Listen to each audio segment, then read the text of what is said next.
윤석열 대통령이 북대서양 조약기구 나토 정상회의 참석과 폴란드 공식 방문을 위해 오늘 출국했습니다. 4박 6일 동안 10개국 이상과 양자회담 등을 소화할 예정입니다. 후쿠시마 오염수 방류를 앞두고 야권은 일본을 방문해 항의 집회를 여는 등 공세 수위를 끌어올리고 있습니다. 서울 양평 고속도로 종점 변경 논란을 놓고는 정치권의 진실 공방이 치열해지고 있습니다. 경찰이 사교육 업체와 수능 출제위원회 유착 의혹과 관련해 교육부에서 수사 의뢰한 4건을 직접 수사합니다. 학원 강사가 수강생들에게 수능 출제 관계자와 만났다고 말하고 이후 예상 문제 유형도 언급했다는 사건들도 포함됐습니다. 지난 8일 경북 포항시 인근 동해 해상에서 상어 목격 신고가 접수됐습니다. 이 상어는 사람을 공격할 수도 있는 청상아리로 추정됩니다. 시간당 60mm 안팎의 폭우가 쏟아진 충남 공주와 세종에서 침수 피해가 잇따랐습니다. 이런 가운데 대청댐이 모든 수문을 열고 초당 700톤의 물을 방류하기 시작했습니다. 주 중반인 수요일까지 강한 소나기가 자주 내리겠습니다. 주 후반에는 다시 장마 전선이 영향을 주겠는데 올여름 들어 가장 심한 폭우가 쏟아질 걸로 우려됩니다. 더 뉴스 이어갑니다. 러시아 우크라이나 전쟁이 장기화하고 있는 가운데 이번 주 리투아니아에서 북대서양 조약기구 나토 정상회의가 열립니다. 우크라이나의 나토 가입 문제 등 핵심 의제들에 대해 세계의 관심이 집중되고 있습니다. 김진호 기자입니다. 31개 나토 동맹국과 초청국 등 40여 개국 정상들이 모일 나토 정상회의를 앞두고 리투아니아에 긴장이 고조되고 있습니다. 수도 빌뉴스에 있는 정상회의장이 러시아 핵무기가 배치된 벨라루스 국경과 불과 32km 떨어져 있기 때문입니다. Definitely, these threats of Lukashenko's regime to use the nuclear weapons against the whole world really creates a lot of, I would say, concerns.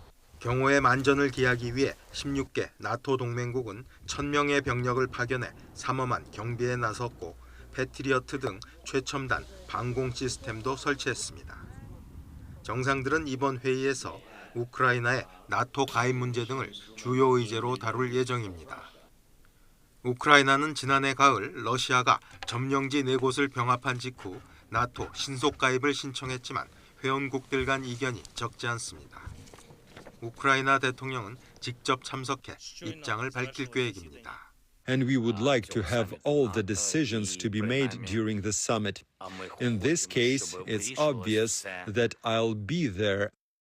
우크라이나 못지않게 스웨덴의 나토 가입 문제도 중요한 사안입니다.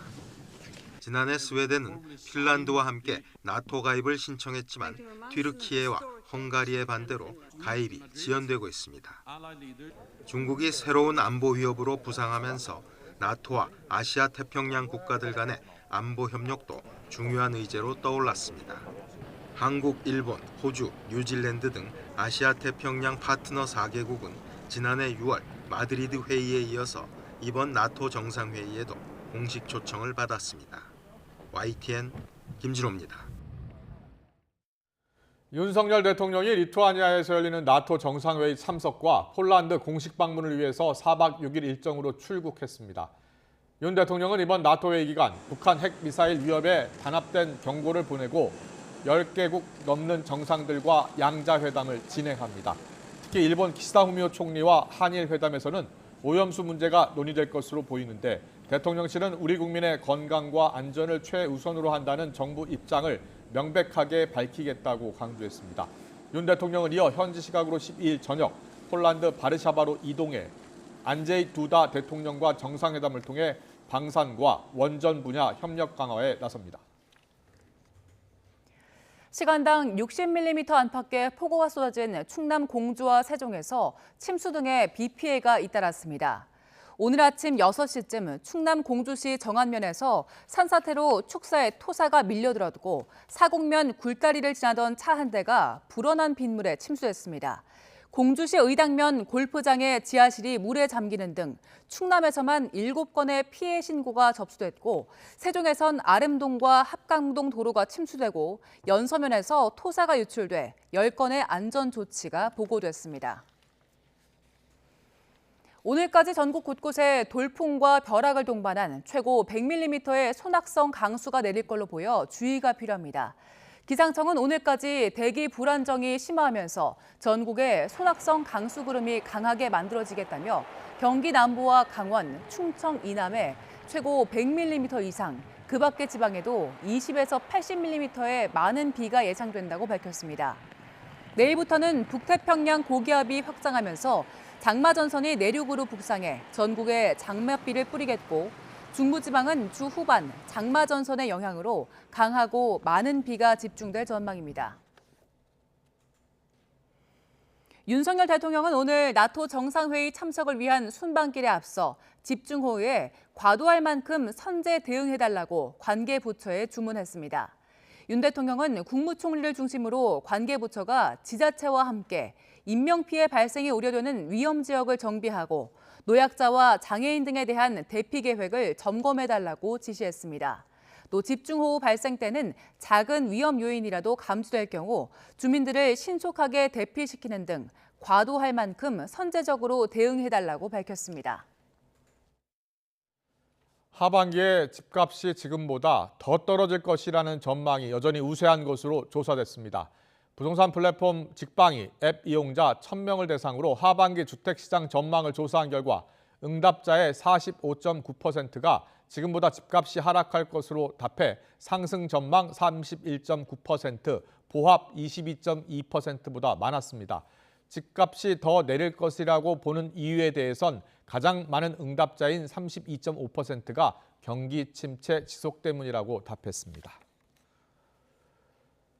국토교통부와 서울시는 반지하 거주자 이주 지원을 위해 앞으로 반지하 거주자는 최대 5천만 원의 무이자 보증금 대출과 월세 20만 원 지원금을 동시에 받을 수 있게 제도를 개선했습니다.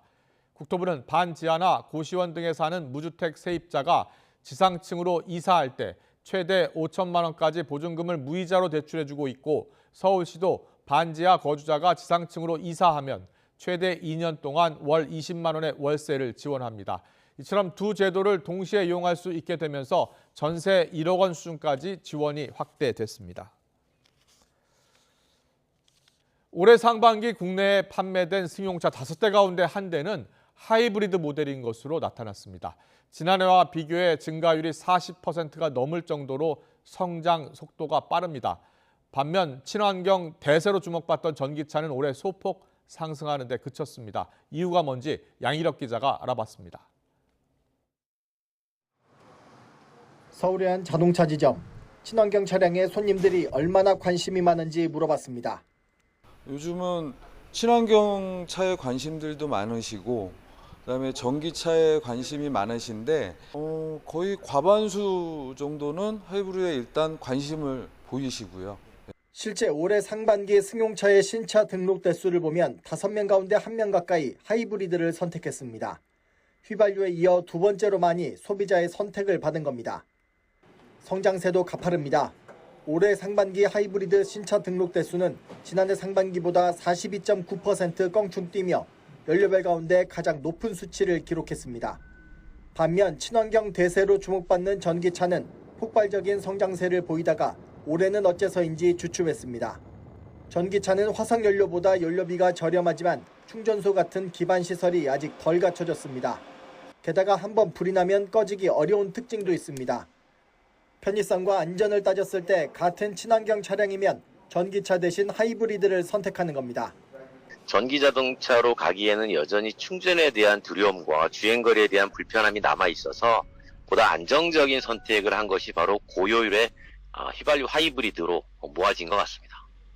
또 전기차에만 지급되는 지자체 보조금을 감안하더라도 동급 모델과 비교하면 수백만 원의 가격 차이가 나는 것도 원인으로 꼽힙니다. 게다가 주행 중 동력 상실 문제 등 성능이 불안전한 점도 전기차를 꺼리는 요소로 지적됩니다. YTN 양일혁입니다. 현대기아차 전기 차종을 제외한 국내외 30여 개 제작사 차종에 대해서 주행 중 동력 상실 신고가 6건 접수됐다는 YTN 보도와 관련해 교통당국이 회사 명과 차종을 공개할 수 없다고 밝혔습니다. 한국교통안전공단은 현대기아차 사례처럼 유의미한 통계가 확인되지 않았고 현대기아차 불량 현상과 같은 원인인지도 파악되지 않았다면서 비공개 이유를 설명했습니다. 경찰청이 사교육업체와 대학 수학능력시험 출제위원회 유착 의혹과 관련해 교육부에서 수사 의뢰한 4건을 모두 직접 수사하기로 했습니다. 경찰청은 학원 강사가 수강생에게 수능 출제 관계자와 만났다면서 예상 문제 유형도 언급했다는 사건들은 물론 지난 7일 수사 의뢰가 들어온 유착 의심 사례 2건을 중대범죄수사과에 추가 배당했다고 밝혔습니다.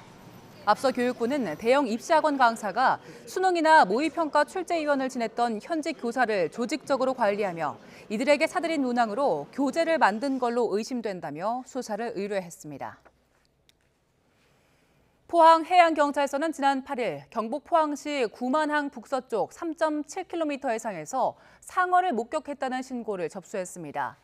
국립수산과학원에 문의한 결과 이 상어는 청상아리로 파악됐는데 청상아리는 어류와 포유류를 가리지 않는 잡식성으로 시속 70km 속도로 헤엄치는 가장 빠른 상어로 알려졌고 성격이 포악해서 사람도 공격합니다. 해경은 최근 동해안 일대에서 상어 목격 신고가 잇따르고 있다며 어민과 피석에게 주의를 당부했습니다. 아이돌 팬사인회에 갔다가 속옷 검사를 당했다는 성토가 이어지고 있습니다. 지난 8일 열린 한 남성 아이돌 그룹의 팬사인회에서 불거진 일인데요. 화면 보시죠. 좋아하는 가수를 만날 생각에 들떠있던 팬들. 보안요원이 녹음이나 촬영 등을 우려해서 스마트워치 같은 전자기기 소지 여부를 확인하겠다며 팬들의 몸을 과도하게 검사했다고 불만을 토했습니다. 심지어 속옷에 전자기기를 숨겼을 수 있다며 작은 공간으로 데려가서 옷을 올리게 했는데 그 모습을 지나던 사람도 볼 수 있어서 수치심을 느꼈다고 주장했습니다. 이렇게 비슷한 경험담이 이어지면서 온라인에서 분노를 샀고 트위터에는 해시태그 속옷 검사가 실시간 트렌드에 오르기도 했는데요. 팬들은 속옷 검사가 인권 침해에 해당한다며 트라우마가 될 수 있다고 주장했습니다. 사연을 접한 누리꾼들도 신체 수색은 현행범이거나 영장이 있어야 진행할 수 있다. 금속 탐지기 같은 다른 대안을 생각했어야 한다고 비판했습니다. 이에 소속사 측은 입장문을 내놨습니다. 팬사인회에서 전자장비를 몸에 숨겨 반입하는 사례가 다수 발생해서 이번엔 여성 보안 요원에 의해 검사가 진행됐다고 밝혔는데요. 앞으로 보안 목적의 검색은 비접촉 방식을 도입하는 식의 개선안을 준비하겠다며 팬들에게 불쾌감과 불편함을 드려 진심으로 사과드린다고 밝혔습니다. 아프리카에서 세 번째로 큰 나라인 수단에서 정부군과 준군사 조직 사이에서 벌어진 무력 분쟁이 석 달 가까이 이어지고 있습니다. 지금까지 3천 명이 숨지고 피난민은 300만 명에 달하는 비극 아직도 계속되고 있습니다. 조용성 기자가 보도합니다. 어두운 거리에 울부짖는 소리가 들리는 가운데 시신을 덮은 천이 잇따라 보입니다. 수단 정부는 새벽 공습으로 시민 22명이 숨지고 수많은 부상자가 발생했다고 밝혔습니다. 준 군사 조직인 신속지원군은 조직적인 공습이 있었다며 정부군을 비난했지만 어느 쪽 소행인지는 아직 분명하지 않습니다. 지난 4월 중순부터 시작된 내전은 벌써 석 달째. 유엔은 인도주의와 인권법을 완전히 무시하는 수단 분쟁이 전면적 내전으로 확산하고 있다고 우려했습니다. الحرب دي دمرت الخرطوم دمار شامل دمرت البنية التحتية دمرت المصانع دمرت المنازل دمرت أي حاجة دمرتها. 지금까지 3천 명이 숨졌고 전쟁의 포화를 피해 300만 명의 민간인이 피랑길에 올랐습니다. 의료기관은 전체의 20%만 간신히 운영되면서 의료 시스템은 붕괴 직전입니다. احنا صراحة الموقف عندنا في العيادة ما مبشر خالص. كل الأدوية اللي عندنا على وشك إنها تخلص وبالكثير يعني تكفي لنا 5 مرضى وعيادتنا مهددة بإنها تجيف. 내전이 길어지면서 납치와 성범죄까지 기승을 부리는 가운데 유엔이 성적 폭력의 위험에 처해 있다고 파악한 인구수는 420만 명. 끝모를 비극에 빠진 수단의 분쟁을 잠재우기 위해 이집트는 오는 13일 주변국을 소집해 해법을 논의하기로 했습니다. YTN 조용성입니다. 월드컵 무대에서 역대 최고의 성적을 노리고 있는 여자 축구 대표팀의 16강 가능성 어느 정도 될까요? 손흥민 선수는 여자 대표팀이 남자 대표팀보다 더 높이 올라가길 응원했습니다. 김동민 기자의 보도입니다. 지난 주말 아이치와의 평가전에서 기분 좋은 역전승을 거둔 여자 축구 대표팀. 호주, 뉴질랜드에서 열리는 월드컵 본선 조별리그에서는 독일, 콜롬비아, 모로코를 상대합니다. 스포츠 배팅 업체의 예상을 보면 독일의 조 1위가 유력하고 한국과 콜롬비아가 2위 싸움을 합니다. 조별리그 첫 경기에 대한 예상을 보면 대한민국 승리 2.87배, 콜롬비아 승리 2.35배입니다. H조에서 16강에 오를 팀에 대한 배당은 독일이 1.005배, 콜롬비아가 1.8배, 한국이 2배, 모로코가 17배입니다. 콜롬비아가 조금 앞서 있지만 2위는 누가 돼도 이상하지 않다는 박빙의 예상입니다. 우리 대표팀에서는 조소영과 지소연 등 베테랑들이 갈수록 경기 감각을 끌어올리고 있다는 것이 가장 긍정적입니다. 좀 개인적으로 좀 욕심이 나는 대회인 것 같아요. 골도 넣고 싶고 어시스트도 하고 싶고 팀에 좀 더 많이 기여했으면 좋을 것 같고. 역대 최연소로 대표팀에 합류한 페어 케이시의 깜짝 활약도 주목됩니다. Coming World Cup, I think my goal is just to contribute to the team as much as I can and play my best and help the team. 지난해 카타르 월드컵에서 남자 대표팀을 16강으로 이끌었던 주장 손흥민 선수도 여자 대표팀의 선전을 응원했습니다. 또 저희 남자 대표팀이 했던 것들보다 더 높기, 더 좋은 결과를 가지고 올 수 있었으면 좋겠고 다치지 않고 여자 대표팀이 좀 후회하지 않는 경기로 하고 돌아왔으면 참 좋을 것 같아요. 저도. 월드컵에 3번 출전해 1승 1무 8패. 여전히 높은 벽인 세계 무대에 4번째 도전에 나선 콜린 베로. 준비를 많이 한 만큼 후회 없는 한 판 한 판을 향해 힘차게 출발했습니다. YTN 김동민입니다. YTN 김영수입니다.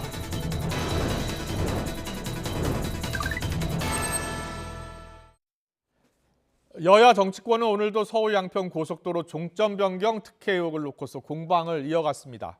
여당에서는 민주당 전 양평 군수 일가가 원안 종점에 땅을 보유하고 있다는 보도를 언급하면서 내로남불이고 적반하장이라며 민주당 게이트라고 역공에 나섰습니다. 그러면서 민주당이 김 여사 특혜 의혹을 제기하는 것은 똥볼을 찬 것이라며 괴담을 만들어 헛발질하다 양평 군민 지탄을 받고 있다고 주장했습니다.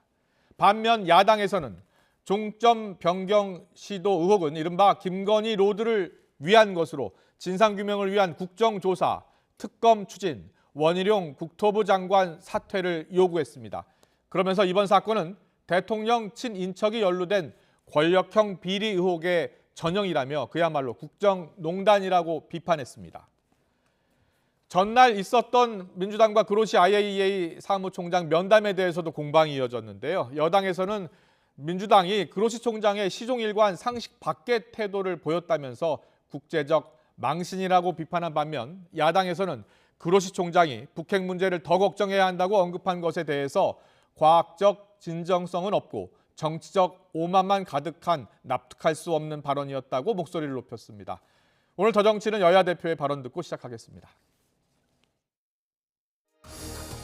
양평 고속도로 계획 관련해서는 민주당이 똥꼬를 찬 겁니다. 완전히 가짜뉴스, 괴담을 만들어서 헛발질을 하다가 양평 국민들로부터 지금 지탄을 받고 있는 겁니다.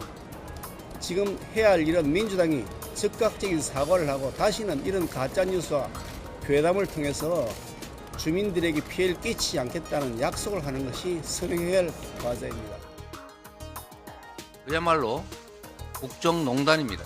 이번 사건은 대통령 친인척이 연루된 권력형 비리 의혹의 전형입니다. 대통령실과 장관을 포함해서 어느 선까지 사태에 개입된 것인지 철저하고 신속한 진상규명이 있어야 합니다. 사건 은폐와 책임 떠넘기기 목적의 사업 백지화, 즉각 백지화되어야 됩니다. 오늘의 전국 현안 짚어보는 시간입니다. 김영준 배재대 석좌교수, 배종찬 인사이트K 연구소장 나와 계십니다. 어서 오십시오. 네. 안녕하세요. 안녕하십니까. 안녕하십니까. 네, 서울 양평 고속도로 사업 지금 이제 백지화하겠다고 나섰죠. 파장은 계속되고 있습니다. 김기현 대표, 민주당의 똥볼이다, 헛발질이다라고 이야기한 반면 이재명 대표는 이거 국정농단 아니냐라고 주장을 나섰습니다. 자, 두 분 지금 양평 고속도로 문제 어떻게 보고 계십니까? 저는 뭐 여론도 이제 우리 파악을 해봐야 될 겁니다. 네, 어떤지. 네. 근데 워낙 지금 정쟁되는 사안이 되다 보니까 정치적으로 지금 대결하고 있거든요. 저는 정책적으로 접근해야 된다. 그러니까 분명히 과정과 역사가 있는 사안이거든요. 네, 네. 2017년에 이 고속도로 계획 건설 계획에 반영이 됐고, 네. 2021년에 기재부의 기획재정부의 예비 타당성 조사가 통과됐고, 지난해에 국토교통부에서의 타당성 조사가 시작이 됐고, 그게 이제 올해 5월에 이 노선 수정안이 전략환경 영향평가를 통해서 이 수정안이 변경이 됐고 공개가 됐거든요. 네. 그러니까 저는 이걸 확인하면 될 것 같아요. 그 과정 하나하나를 예, 짚어보면 되는데. 저는 땅 이야기 다 빼고 네. 일단은 이건 이따가 다시 제가 또 땅 이야기 했습니다. 예. 땅 이야기 다 빼고 이 과정에서 문제가 있는지 없는지, 왜 네. 바꿨는지, 그 근거가 뭔지, 그리고 그것이 어떻게 지금 양평 국민들에게, 그리고 이 도로가 만들어지면 이용할 사람들에게 영향을 미치. 철저히들은 도로교통 정책에 접근해서 네. 해석을 하고 규명이 돼야 될 것으로 보입니다. 그렇군요. 김명준 교수님은 어떻게 보고 계세요? 아직 후보 노선만 있지 노선이 확정된 거는 아닌데요. 예. 실제로 벼랑간 외국 원안이 새로운 안이 나왔느냐라는 과정에 대한 이해가 필요할 것 같은데요. 네. 작년 7월에 양평군에서 실은 원안에서 IC라 해서 나들목이라고 그러잖아요. 인터체인지를 만들어 달라고 하면서 몇 예. 가지 이제 안을 제시를 했고, 그래서 네. 세 가지 안이 이제 만들어진 거죠. 예. 1안은 이제 원안이고요. 예. 2안이 이제 변경안인데 강화 IC에서 만들어서 결국은 지금 이제 문제가 된 강상면 쪽에 종점으로 바꾸는 걸 말하는 거죠. 네, 두 그래픽 번째 보면서 변경안이요. 설명해 주세요. 네. 그래서 그 양소면에 있는 것이 이제 1안이고요. 예. 그다음에 이제 변경안은 이제 강상면인데 문제는 저기에는 지금 IC 건설에 대한 부분이 없어요. 그러네요. 그런데 빠져 있네요. 근데 예. 주민들은 IC 건설을 원하는 거예요. 왜냐하면 예. 그렇게 해야지만이 이제 원활한 그 도로를 교통도 원활하게 이용할 수 수가 있기 있으니까. 때문에 저 종점 같은 경우보다는 이제 IC를 건설을 할 때 네. 강화 IC가 만들어지면은 그 다음에 원안으로 가는 게 낫냐, 아니면 강상면으로 가는 게 낫냐. 예. 요게 이제 큰 쟁점이라고 보거든요. 그렇습니다. 그러면 이거는 충분하게 지금 논쟁의 여지가 정치적 문제가 아니라 최고의 전문가들이 모여서 네. 몇 가지, 세 가지 원칙에 의해서 결정을 내리면 될 것 같아요. 첫 번째는 주민들의 요구가 어떤 거냐라는 거 하나. 주민들의 요구를 먼저 듣고. 즉, 두 번째가 환경 파괴가 어떤 방향이 더 적냐. 네. 왜냐하면 환경 영향 평가를 하는 게 그런 거거든요. 예. 그 마지막으로는 고속도로 건설에서 혜택을 보는 인구가 어느 지역이 더 많은가라는 예. 걸 가지고서 평가를 하면은 제가 볼 때는 강화 IC를 만들었을 때 원안으로 가는 게 낫냐, 아니면 강성면으로 가는 게 이게 그렇게 어려운 작업은 아닌 것 같아요. 예, 그러니까 지금 예. 이제 배 소장님 말씀하신 것처럼 정책적으로 측면을 하게 되면은 당연히 이 부분에 대해서 해법이 나올 수 있는데 네. 바로 특혜 논란이라고 시작을 하다 보니까 이게 이제 정치 쟁점화되고, 이제 국민의힘은 그러니까 원안에 있는 뭐 양서면 그 종점에 전 양평군수 쪽에서 땅을 갖고 있다, 이것도 특혜 아니야, 이런 식으로 특혜 논란을 간다는 거는요. 네. 저도 서울 양평 고속도로 많이 다녀봤거든요. 정말 막힙니다. 이걸 진짜 해소하려고 한다면 네. 자, 이제 논쟁을 접고 예. 정책적으로 이 문제를 풀어야 되지 않을까 생각합니다. 알겠습니다. 여야가 지금 진실 공방을 벌이고 있습니다. 국민의힘 경기 여주 양평 당협위원장을 맡은 김성교 전 의원, 그리고 민주당 최재관 여주 양평 지역위원장, 여야의 목소리를 듣고서 더 이야기 나누겠습니다. 예타 여름이라든지 돈이 많이 드는데 결국 그쪽에 대통령 부부의 땅이 있다, 또 그런 의혹을 살 수밖에 없는 비상식적인 결정을 했다는 거거든요. 그러니까 저는 국토부가 이해가 안 되는 거죠. 지금 상태로는 이해가 안 되는, 거기 그 대통령 땅이 있어서 또는 그런 특혜가 아니고서 예. 상식적으로는 이해가 안 되는 그런 결정을 했는데 그러니까 뭐 어떻든 그렇게 따지면은 누구 안 걸리는 사람 있습니까? 거기에 정동균 그 전 군수도 글로 가는 땅에 땅이 양서면 쪽에 있다는 거 아닙니까? 예. 그럼 그렇게 해서 안 걸리는 땅이 있겠어요? 그러니까 그런 거를 가지고 논쟁으로 하지 말고 대한민국 국민을 바라보고 대한민국 발전을 바라보고 일을 하다 보면은 무조건 잘 됩니다. 네, 여야 입장 듣고 왔는데요. 두 분 말씀은 정책으로 접근을 하자, 주민들 요구 또 환경 영향 평가해보고 또 어떤 누가 혜택을 더 많이 보는지 그리고 혜택 인구도 한번 점검을 해보자 이렇게 대응을 하자라고 하는데 정부 여당 야당 생각이 다 조금씩 다릅니다. 정부는 일단 백지화를 일단 선언해 놓은 상황이고요. 그렇습니다. 야당은 특혜 의혹 특검 국정조사 하자라고 하고 있어요. 네, 이게 이미 이제는 정책적 접근이 어려워지고 정치적으로 전환돼 버렸어요. 그래서 누구의 땅 이야기가 계속 이제 불거져 나올 수밖에 없는 사안입니다. 네. 그러다 보니까 전 양평 군수의 땅이 양서면 근처에 있지 않냐. 그러니까 이란 근처에 있다. 그렇죠. 그래서 원안을 계속 이야기하는 것이다. 또 심지어는 김부겸 전 총리 이야기까지도 나와요. 아이고. 그런데 예. 이제 가장 핵심적인 것은 이 강상면으로 변경이 됐는데 강상면으로 종점으로 변경된 그 자리에 김건희 여사 일가 가족이 소유하고 있는 예. 땅이 있다는 것이거든요. 꽤 큰 규모의 땅이 있다는 겁니다. 네네. 그러니까 이제 여기서 제일 핵심적인 건 이거예요. 이 쭉 역사가 있는데 왜 그러면 강상면으로 변경된 거냐? 강상면으로 변경된 것이 아주 합리적인 근거를 가지고 있습니다. 앞서 이제 김영준 교수께서 말씀하셨던 대로 저는 이 올해 보고서가 굉장히 중요하다고 봅니다. 전략 환경 영향 평가. 네. 이걸 오롯이 저는 공개를 하는 것이 가장 최선이다. 그러면 공개를 하면 왜 바꿀 수밖에 없었는지에 대한 이유가 양평 국민들의 의견 또는 이것이 이 빚이라고 해서 편익적인 측면, 네. 비용 편익적으로 여기로 가는 것이 강화 IC와 연결될 수 있고, 자 IC는 진출입이 가능한 겁니다. 차로 들어가고 나오고가 가능한 것이고, JCT는 도로와 만나는 것이기 때문에 차가 빠져나올 수 없는 겁니다. 예. 그래서 양평 국민들이 그리고 양평군에서 계속해서 주장을 했던 것은 강화 IC가 필요하다. 서울까지 30분 만에 가자. 이 이야기가 나왔던 것이거든요. 네. 그러니까 지금 또 강화 IC 가지고 또 서로 간에 또 했니 말았느니 민주당이 요구했니 말았느니 누구 땅이 있니 없니 되고 있거든요. 저는 그래서 첫 번째 이 5월 달에 전략환경 영향평가 조사가 어떻게 진행이 됐고 어떤 내용인지 공개되는 거. 그다음에 또 하나는 이 과정에 김건희 여사의 그 땅과 관련될 이 소지가 있는지 여부. 예. 없다면 굳이 이 백지화 부분이 그래서 지적을 받는 부분이 아니 그게 없고 당당하다면 민주당이 뭘 하든 말든 그거 뭐 신경 쓸 필요가 있느냐. 예. 그냥 원희룡 장관이 나와서 쭉 브리핑을 해서 설명을 하고 이런 근거에서 우리 한 거다. 우리 어떤 이익이 대통령의 일가에 가는 게 없다. 이렇게 설명하면 되는데 바로 백지화를 선언해 버렸거든요. 네. 저는 이 순간 이미 정치화가 돼버린 걸로. 지난주 금요일이었죠. 당정회의를 마치고 나서 원희룡 장관이 백지화를 이야기했잖아요. 근데 뭐 원 장관이 뭐 승부수다 이렇게 얘기를 하고 있지만 네.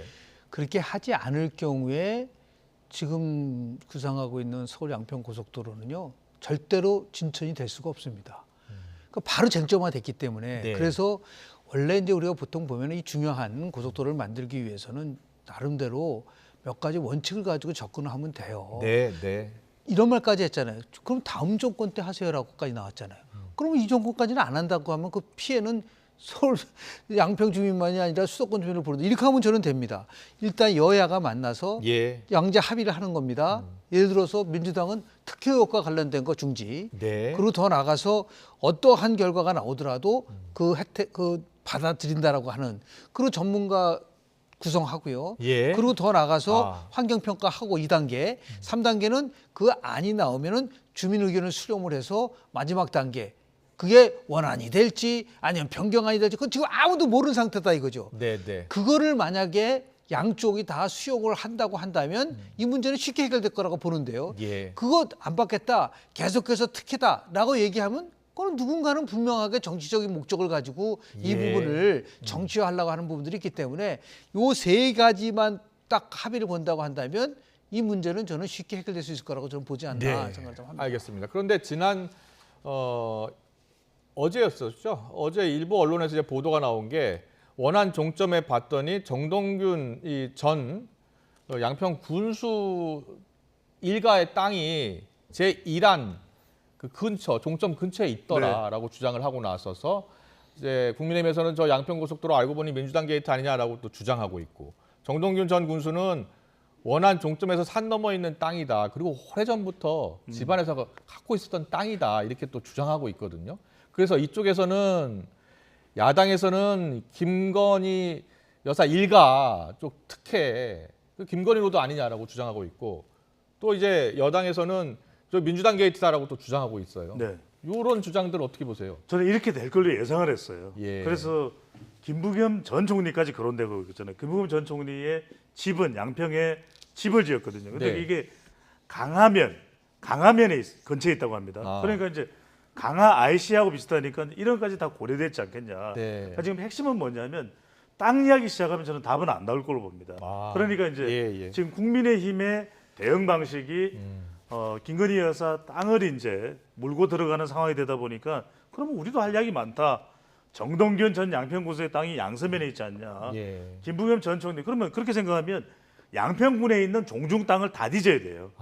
이걸 다 어떤 용도가 있는지 언제 매입했는지 다 추적을 해서 앞으로 이제 모든 도로를 우리가 건설할 때마다 이런 식으로 정치인들 땅들 다 접근될 텐데 제일 핵심은 뭐냐면 야당이 이렇게 더불어민주당이 하는 이유는 김건희 여사의 땅이라는 거예요.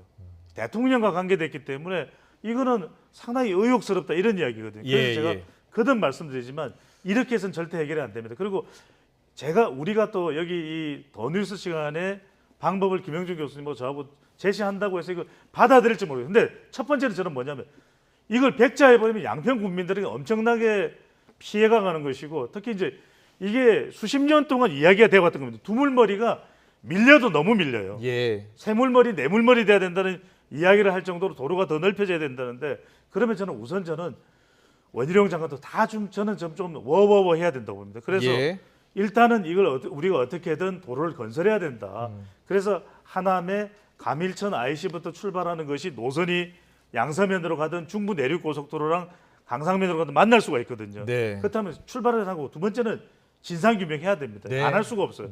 진상규명을 아주 독립적으로 또 전문적으로 해서 김영준 교수님 말씀하셨던 대로 정말 공정하게 해서, 그런 다음에 저는 그 결과에 따라서 환경영향평가, 근데 예비 타당성 조사를 다시 하면 2년이 걸릴 거예요. 이것도 완전히 뭐 지방선거까지 이어질 가능성이 상당히 높습니다. 그래서 저는 환경영향평가하고 좀 전문가들에 의해서 이제는 좀 답을 좀 몇 개월이 더 걸리더라도 어느 정도 중재에 들어가고 조정에 들어가는 그런 접근이 필요해 보입니다. 뭐 추진부터 확정, 변경까지 그 과정 하나하나를 제대로 들여다보고 제3의 기구가 됐든 어느 기구가 됐든 진상규명은 꼭 필요하다는 말씀을 해주셨습니다. 그런데 이 고속도로 백지화 관련해서요, 원희룡 장관과 용산 대통령실과의 교감 가능성에 대한 이야기가 나오고 있어요. 물론 원희룡 장관은 부인하고 있습니다만 야당에서는 교감서를 제기하고 있는 것 같아요. 어떻게 보세요? 저는 여론상으로 본다면은 원희룡 장관의 이 정치적 판단으로 보입니다. 어떤 식으로 우회적으로 교감을 했는지는 저는 알 수 없습니다. 하지만 어떤 과정이 있었던 간에 내가 정치적으로 안고 가겠다고 판단을 한 것은 정치인인 거죠. 물론 부처의 장관으로서 더 정책적이어야 되고 행정적 판단이 우선돼야 됩니다.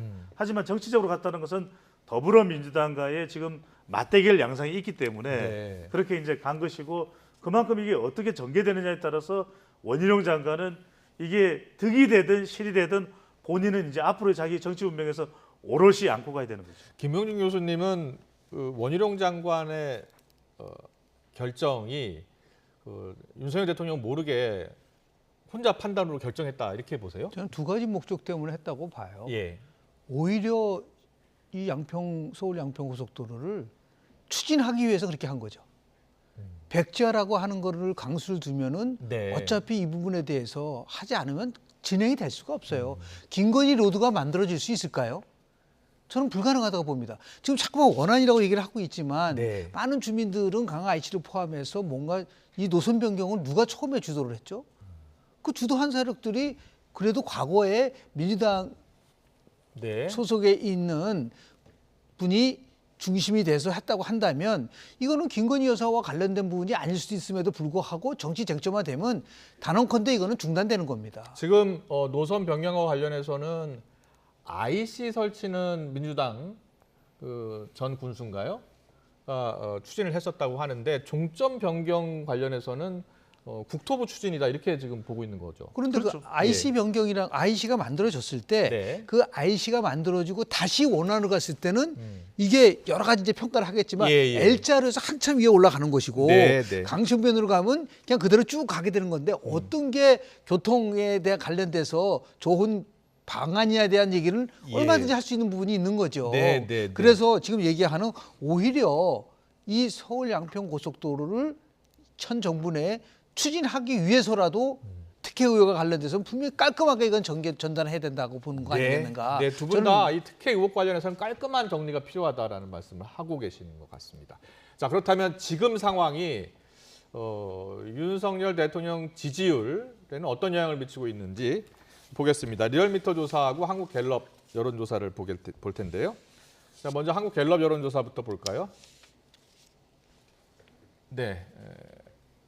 자, 여론조사를 보면 긍정 39.1, 부정 58이네요. 그렇습니다. 직전 조사보다는 2.9%포인트가 내려갔죠. 저 한국갤럽 조사가 리얼미터 조사입니다. 리얼미터 조사입니다. 네. 지난주 월요일부터 이제 금요일까지 실시했는데 이 조사 내용을 보면은 단지 양평 이슈만은 아닐 텐데 양평 이슈가 영향을 미쳤다고 봐야 될 것 같아요. 왜냐하면 수도권에서 가장 민감하게 지금 대통령 지지율이 움직이고 있기 때문인데 그래서 이제 중요한 것은 한두 주 더 보면 이게 상당히 파격적인 이 직격탄을 주는 정도의 영향을 미칠 것이다. 그렇죠. 그 영향일지 치명적인 영향일지 그게 아니라 진영 프레임으로 흡수되는 건지. 그러니까 지금 많은 우리 시청자분들이 궁금한 것 중에 하나가 이 대통령의 국정운영 지지율을 보면은 최근에 수능도 그랬고 후쿠시마도 그렇고 아주 민감한 이슈인데 대통령 지지율이 올라가는 결과를 보거든요. 조금이라도. 그런데 그런 이유는 지금 워낙 진영 프레임화되어 있습니다.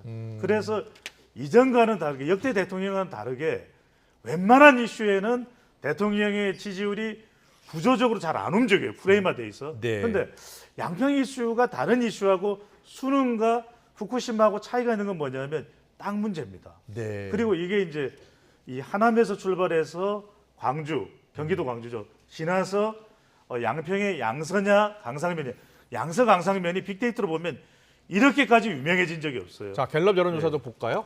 갤럽 조사를 보면은 이 조사는 리얼미터 화면에 보고 있는 조사는 리얼미터 조사. 갤럽 조사를 보면 지난주 목요일까지 그러니까 리얼미터 조사는 금요일 하루 차이가 있습니다. 목요일까지 조사된 건데 여기서는 대통령의 지지율이 2%포인트 올라가서 38%거든요. 그러니까 이제 이 조사 같은 경우에는 양평 이슈가 좀 덜 반영됐다. 그래서 대통령의 그동안의 외교 행보나 보수 지지층들이 결집하는 현상이 조금은 더 두드러져도 볼 수 있는데 리얼미터 조사만 놓고 보면 수도권의 움직임이 조금은 더 민감했는데 이게 과연 대통령의 지지율에 계속 영향을 주는 이슈로 더 확대될지 아니면 최근에 일반적인 이슈들이 민감한 이슈일지라도 대통령의 지지율에 크게 치명적인 영향까지는 안 주는 그냥 프레임 현상으로 흡수가 될지는 조금 더 지켜봐야 될 것 같아요. 그렇군요. 자, 김영진 교수님 어떻게 진짜 보고 계십니까? 그럴까요? 나는 지금 리얼미터 조사 결과 나오고 나서 리얼미터 측에서 그 서울 양평 고속도로가 영향을 미쳤을 가능성이 크다고 얘기하는 거 보고 깜짝 놀랐어요.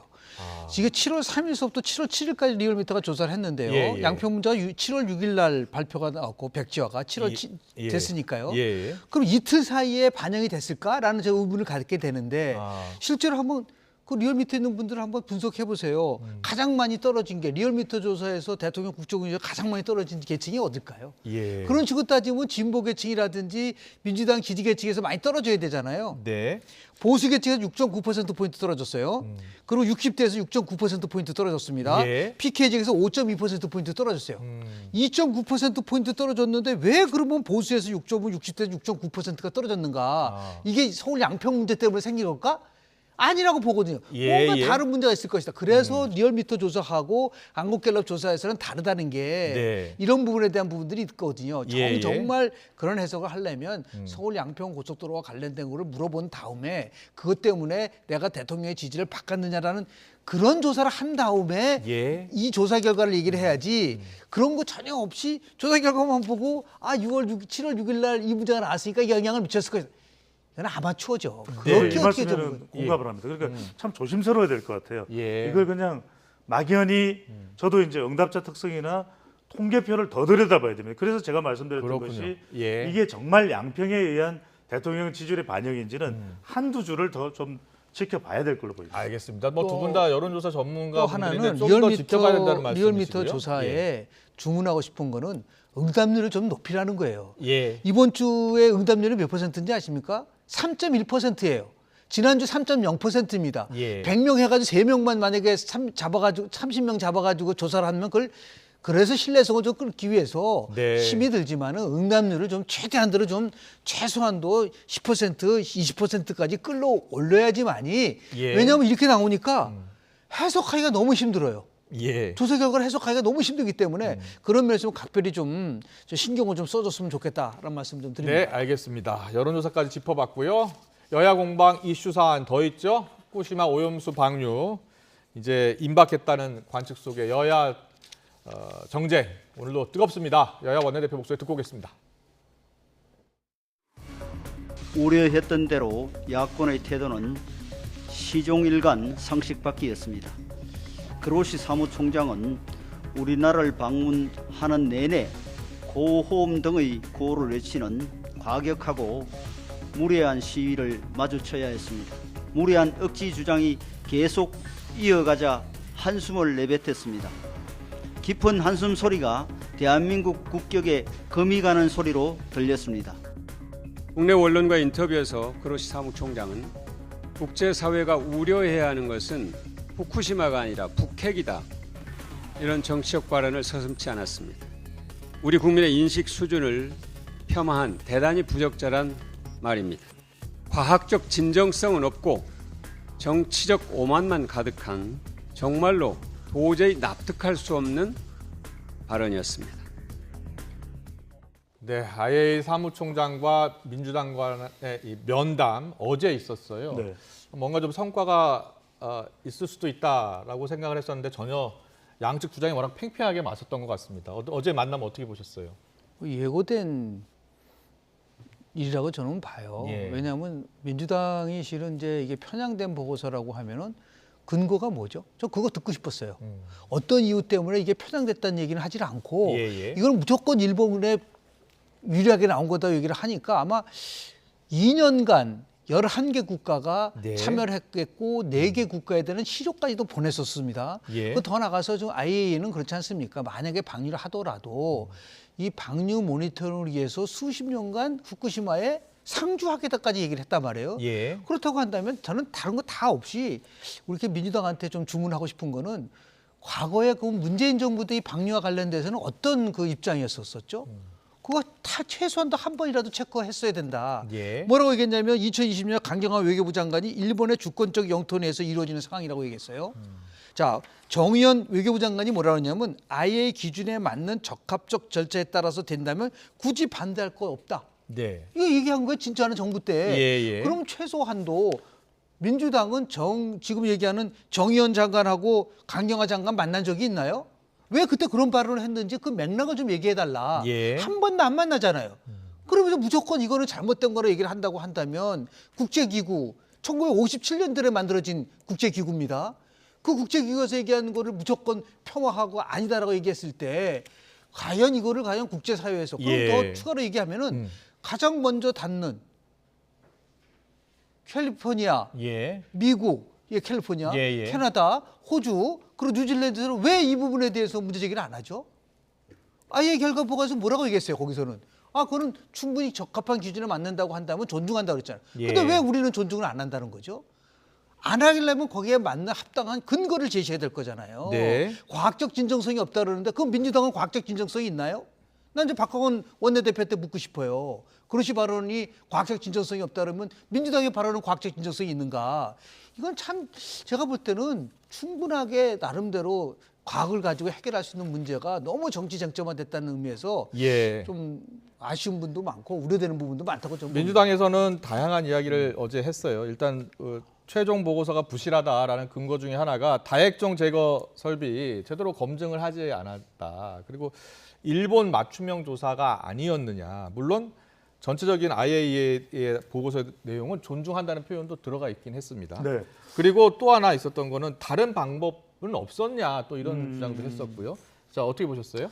제가 이런 말씀을 드려야 될 것 같아요. 그로시 총장이 들어와서 그로기 상태가 됐어요.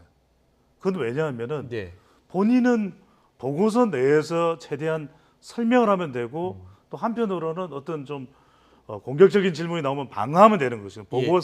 보고서가 기준입니다. 네. 보고서 이상을 말할 수가 없는 거예요. 근데 민주당에서는 보고서 이상의 질문과 답변을 원해요. 근데 그럴 수밖에 없죠. 왜냐하면 야당은 또 지금 방류 반대 여론이 국민들이 높은데 그런 차원의 또 질문을 할 수밖에 없거든요. 근데 또 그런 논의 과정을 보면은 아주 무례했느냐? 저는 뭐 그로시 사무총장이 어떻게 받아들일지는 모르지만 필요한 질문들도 많이 있었어요. 과연 그럼 이런 것에 대해서는 그래서 비공개 논의가 있었고 그 부분에 대해서는 민주당에 대해서도 정리를 내서 발표를 한다고 하거든요. 그러니까 이겁니다. 그로시 사무총장이 여러 가지 구체적인 질문을 하는 것에 대해서는 답변을 하기 좀 어려운 그런 상황도 연출됐어요. 시간이 없지만 짧게 말씀드릴게요. 사실 유국기 단장하고 이야기를 좀 많이 했었어야죠. 유국기 단장이 더 많은 내용을 시찰단에서 가져온 것을 통해서 이야기했다면 그걸 공개됐다면 더불어민주당이 할 질문이 좀 줄어들었을 텐데 보고서를 넘어서는 질문에 대해서는 더불어민주당도 할 수밖에 없지 않았겠는가라는 생각도 합니다. 알겠습니다. 오늘 정치권 이슈는 여기까지 듣겠습니다. 배종찬 인사이트K 연구소장, 김용준 배재대 석좌교수와 함께했습니다. 잘 들었습니다. 고맙습니다. 감사합니다.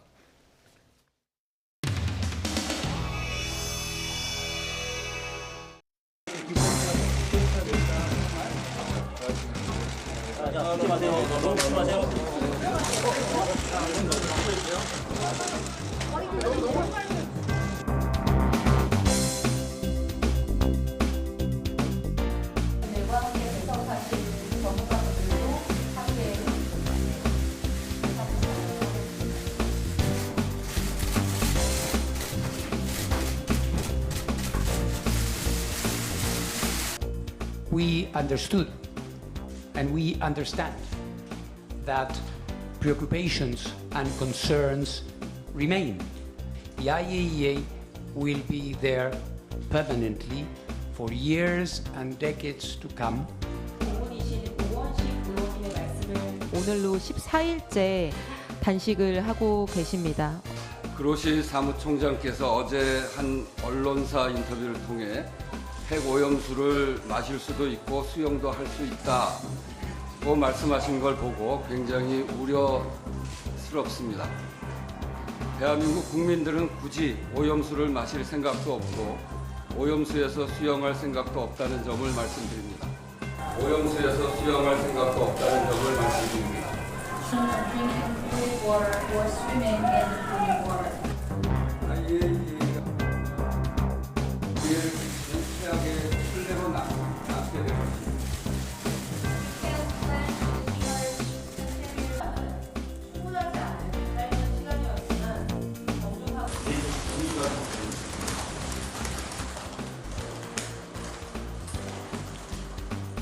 어려운 질문이시네요. 분위기라니. 저희가 던진 질문에 대한 구체적인 답변은 거의 하나도 없었다라고 이해하셔도 무방합니다.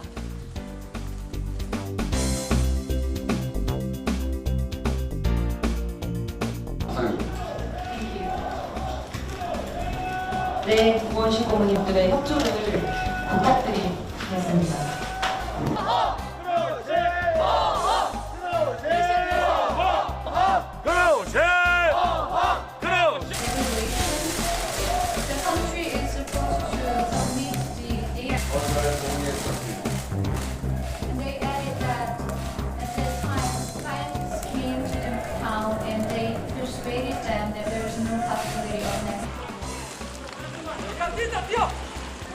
뛰자!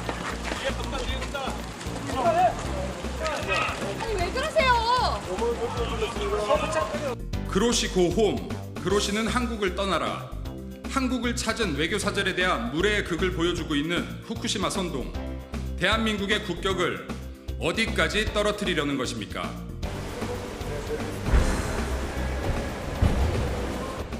Mr. Director General,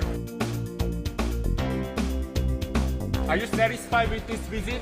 How was your visit?